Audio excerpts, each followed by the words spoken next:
Hi there. Today, just like always, I've put together something a little different. Something you're not likely to come across all over the internet. I've been digging into the history of knots, and I think I found something truly fascinating, and I'd love to share it with you right now. What I've discovered is a set of ancient, nearly forgotten knots. They've all but disappeared from use, but their history is rich, and they deserve to be remembered. That's my part. From you, I'd be grateful for a quick click on the like button and a subscription to help this channel grow. Thank you so much. We'll start with knots you may have heard of, but I'll share something about them you probably didn't know. Then, by the end of this video, I'll introduce you to knots that are barely documented today. First, I want to tell you something interesting about a knot everyone knows. I'm talking about the Reef knot, also known as the square knot.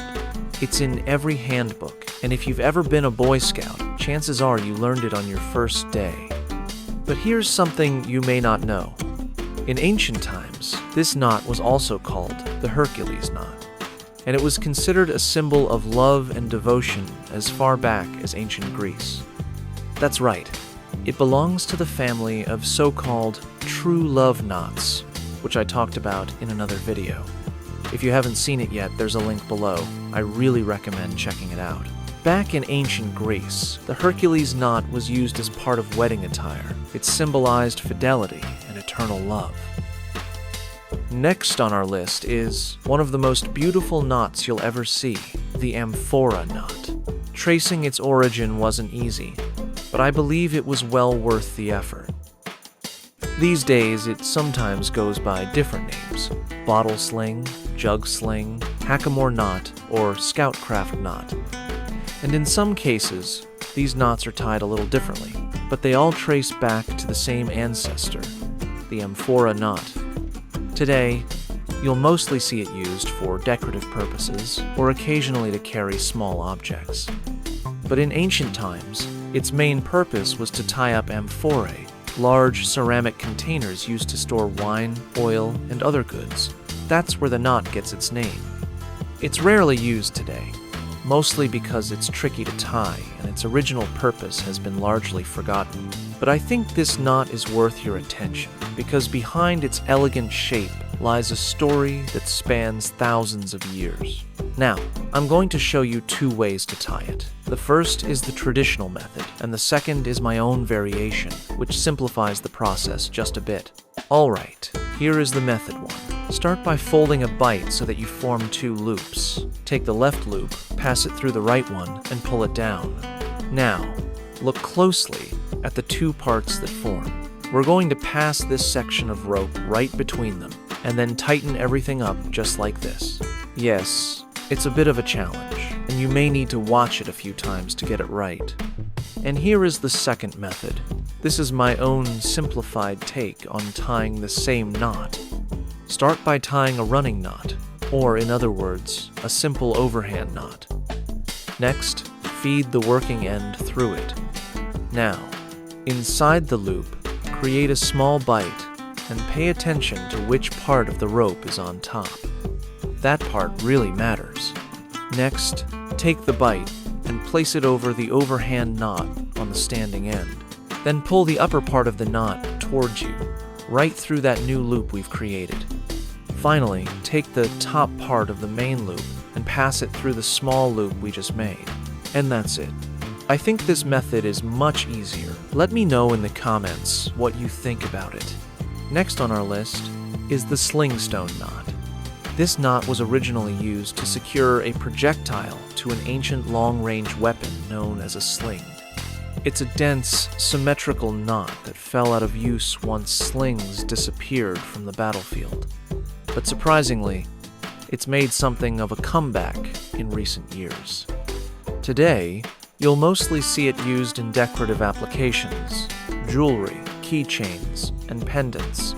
In its modern form, it's often called the slingstone hitch. Here's how to tie it. Fold your rope in half, wrap it around an anchor point, then feed the working ends down through the loop from above and pull everything tight. And that's it. Now here's another fascinating knot, that's almost vanished from use. It's not just old. This knot has shown up in archaeological finds both in the East and the West. It was used in traditional Chinese garments and also found in Old English customs. It's called a button knot. Yes, before we had plastic buttons, people actually tied them out of rope. There are several button knots. Each of them is interesting in its own way, but I'll show you one of the most popular ones. Start by making 2 loops and pay close attention to how the rope is laid out. The standing end should be underneath and the working end on top.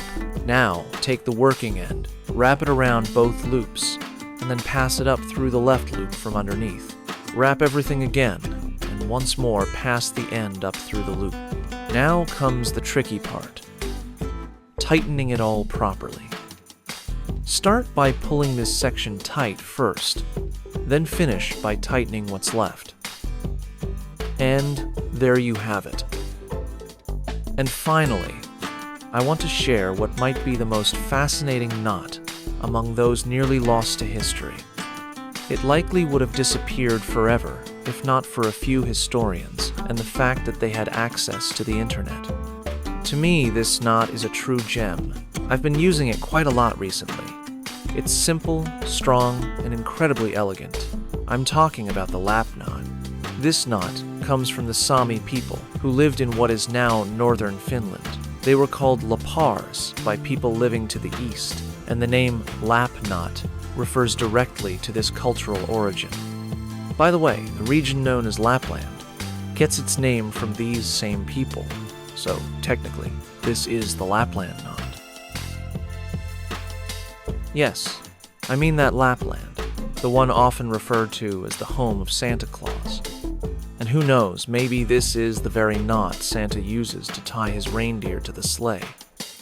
In ancient times, this knot was commonly used to tie leather straps, secure knife sheaths, or connect pieces of rope.